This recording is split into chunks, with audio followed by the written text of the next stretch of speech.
Hello and welcome back to Pride of All Europe TV. Today we're going to do a little preview of the big game against City tomorrow. Going to the Etihad, it's a completely different kettle of fish to what we've experienced over the last however many years. We used to go down the main road and we knew we was going to come away with 3 points, but obviously with all the money that's been put into Manchester City over the recent times, moving stadium, it is a really sort of hard place to go. We haven't got much from there recently. Going back a season, we went there quite early under Moyes last year, and we got spanked 4-1. There's not really much to remember from that game. We created a few chances. We didn't do anything. Rooney scored a good free kick, but that, and if you combine that result with the 3-0 home defeat as well, City, they really embarrassed us last year. The season as a whole was embarrassing anyway, but when you go head to head with your local rivals, especially a side like City, because if we're going to be perfectly honest, there's 3 major clubs in England now. The whole Big Four thing is not a real thing anymore.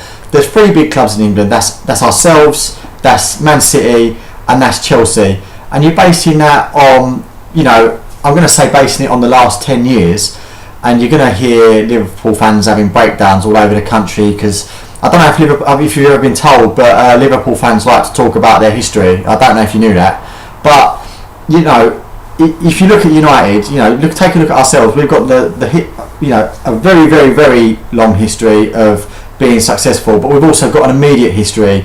We won the title, not last season, the season before. We've been winning trophies constantly over the last few years.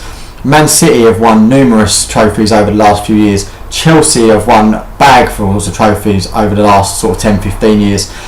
The Big Four, Arsenal, they're not really an elite club anymore. Liverpool are not an elite club. They are big clubs in terms of where they've come from, but there is a Big 3 and then they're the next 2. So going to City is more than just a local derby.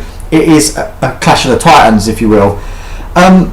Taking a look at the form going into this game, if you'd asked me sort of 2 weeks ago, I would have made City favourites all day long, but nicking that draw against Chelsea last week, and I used the phrase nicking it because we got a last second equaliser, but if you look at the game more closely, we thoroughly deserved that point. We created the better chances in the game, we created more chances, and we was at it from the word go. So a draw against Chelsea, who are the best side in the league at the moment without any shadow of a doubt, and another draw away to West Brom, which is a tough place to go. Maybe we should have won, because going forward we look great, but it's just defensively there's wobbles. So it's one of them things where we always look like scoring, but we always look like conceding. Now everyone's been pulling our defence apart, saying Rojo weren't worth the money, Jones and Smalling haven't lived up to the hype. Shaw's not a United player, Raphael's too volatile. You've got to remember that Evra, Ferdinand and Vidic all left in the summer. Now they were 3 experienced pros, they were 3 world-class players in their peak, and they were 3 captains. They were the 3 most senior guys in our squad, if you're going to be perfectly honest. I mean, fair enough, Giggsy was still about, but they were 1, 2 and 3 in who you'd pick as a leader of that side, and they've all left in the same summer. So our defence is going to take time to establish itself, playing together and knowing how to sort of win games, if you like, because if you can go back over the years, and when we've nicked 1-0 results here, there and everywhere, it is down to the defence who have done a fantastic job. You can lose count of how many times Rio and Vidic won us games by being so strong at the back. So I think given time, Rojo will come good. I think Shaw is going to be fabulous. I think Raphael's a really good player anyway. It's just he loses his head from time to time. And last week against Chelsea, I thought Chris Smalling was excellent. I thought he was really, really good. So for that reason alone, I think it's going to take time to replace those guys, but I think this week we'll see the same back 4 line up. I think Smalling will be in ahead of Jones. Going forward, I'd put Smalling ahead of Jones just on the basis of that game against Chelsea. City's form, they lost at home to Newcastle midweek. Fair enough, it was the Capital One Cup, but they still had a few first team players out, like out on the pitch. I mean, so they put a strong side out and lost 2-0.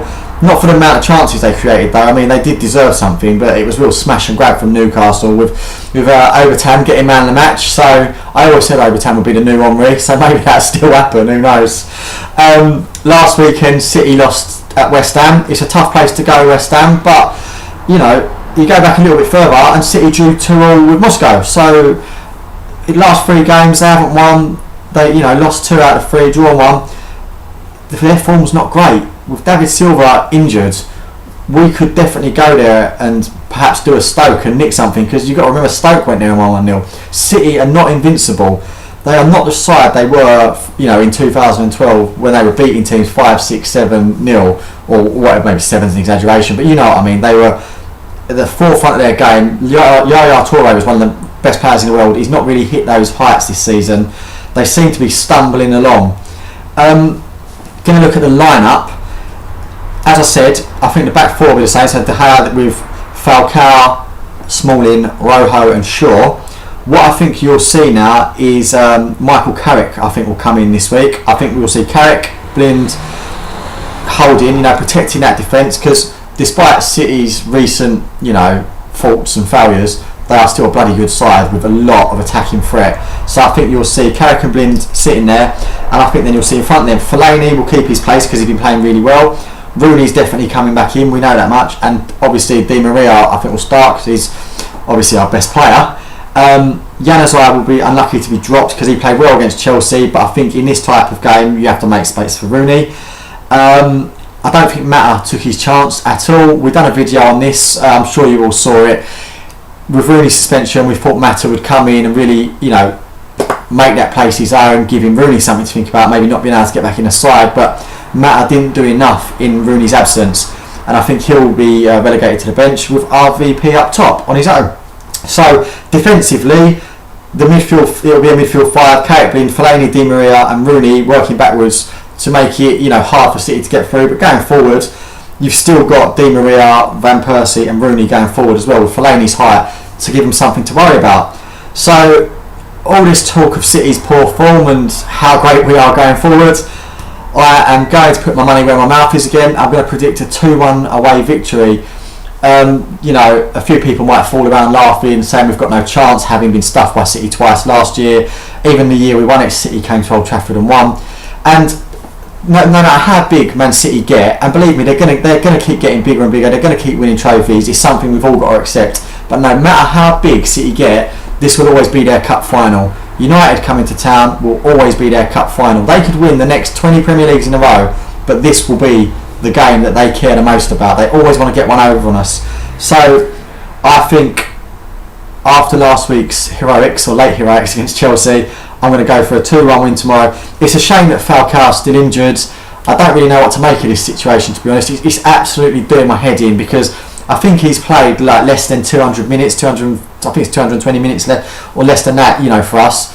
It's not really great. We brought him in, there was big talk surrounding him, saying how good he was, but we knew he was injured. So is it continuing from that injury he had in the summer, or is it something fresh each time? We don't know. Will we ever know?